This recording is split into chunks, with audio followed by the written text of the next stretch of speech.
we've lost about 10 square kilometers worth of ice. Melting ice in the Yukon has uncovered surprising finds. Hunting tools that are 4,300 years old and look as if they were made recently. Looks like what we got here is maybe a swan or goose leg bone that's been split, and one end of it's been ground into a point. One artifact, however, had a strange signature that concerned scientists. Reports say they used artificial intelligence to help solve the mystery, and the results shocked even the experts. The find includes a tip for a throwing dart. This area of ice has also revealed several dart shaft fragments that date between 3,000 and 9,000 years old. Some experts called these discoveries disturbing, suggesting a deeper meaning behind survival and the beliefs of ancient people. Commentators, including Tucker Carlson, have pointed out that we know very little about these ice-covered treasures. What was found may change how we understand the ancient world. The frozen time capsules of Yukon. In the southern Yukon's rugged mountains, something wild began in the mid-1990s. Biologists hiking across snowfields found dark streaks melting from the ice. At first, these looked like dirt patches, but the strong smell of caribou dung gave them away. This dung had been frozen for thousands of years. These ice patches were not empty. They were time capsules holding secrets from the past. Archaeologists quickly got involved, and what they discovered was incredible. Along with the dung, they found tools like darts, foreshafts, sinew ties, and even feathers, items used by ancient hunters stalking caribou. Usually, organic materials like wood or sinew decompose quickly, leaving archaeologists with only stone fragments. But in this case, the ice preserved everything. Some artifacts looked as if they had been dropped yesterday, not thousands of years ago. One significant find near Castoreum Lake was a 4,300-year-old dart shaft, sharp and ready for use. Summer surveys began at the end of the melting season when researchers could find the most items before they decayed. Teams of archaeologists, wildlife biologists, and First Nations researchers flew by helicopter to these remote sites.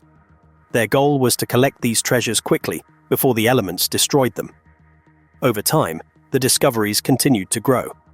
For thousands of years, atlatl darts were used, long, flexible shafts thrown with special sticks.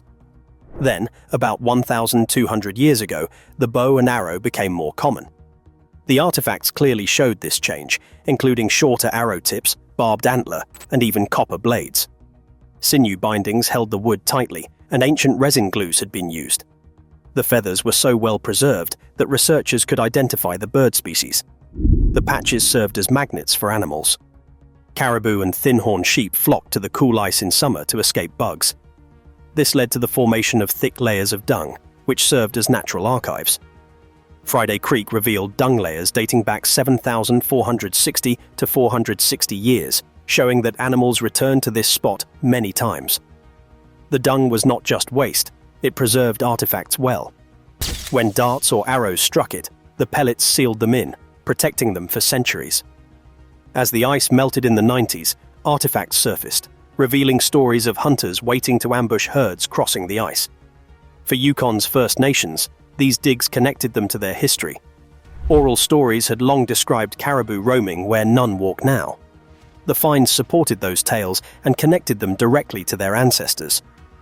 Indigenous researchers were always part of the teams, tying in cultural memory with scientific discovery.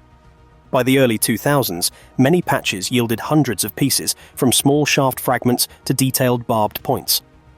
These fragile artifacts, once exposed, told the story of a way of life connected to ice, animals, and survival. With each summer's melt, more ancient voices shared their stories from the snow. Secrets buried in caribou dung. High in the southern Yukon, something exciting began in the mid-90s. Biologists hiking in the snowy mountains noticed dark lines coming from melting ice. At first, they thought these marks were just dirt, but then they smelled a strong farmyard odor. It was ancient caribou poop that had been locked in ice for thousands of years. This discovery showed that these icy spots held valuable clues from the past. Archaeologists learned about the finds and uncovered amazing artifacts. Along with the poop, they discovered throwing darts, spear handles, sinew cords, and feathers, all from hunters who had chased caribou long ago. Normally, organic materials like wood or animal parts decay in just a few decades, leaving experts with only stone tools. But in this region, the ice acted like a giant freezer, preserving everything perfectly.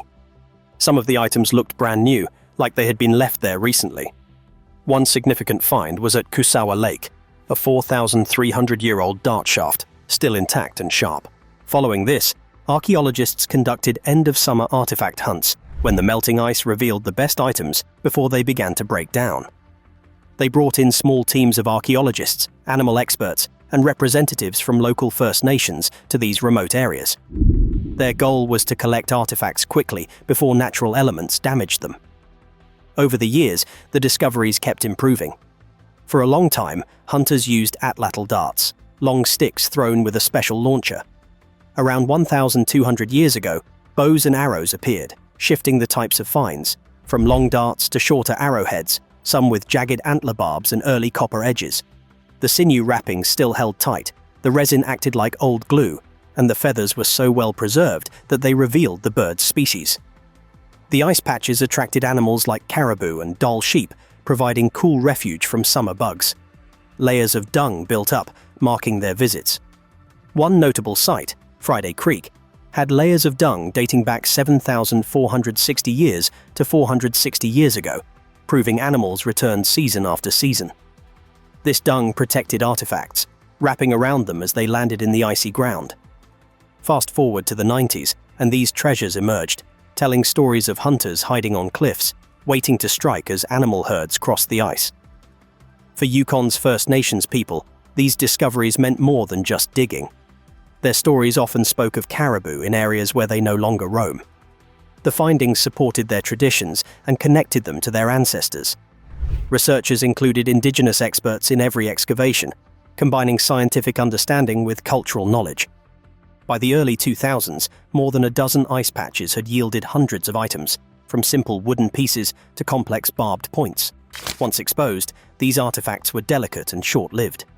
Together, they gave a remarkable glimpse into subarctic life, showing not just hunting, but also how people depended on ice, wildlife, and the wild landscape.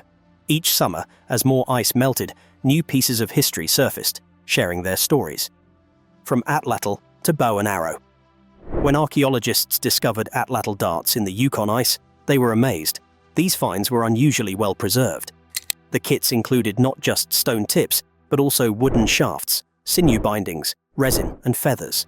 For thousands of years, the atlatl, a simple lever tool, was essential for hunting in the Yukon's high country. The ice demonstrated its long-lasting use better than any other evidence could. However, about 1,200 years ago, the atlatl suddenly disappeared from archaeological sites to be quickly replaced by the bow and arrow. This change is among the most noticeable shifts observed in carbon dating across various sites.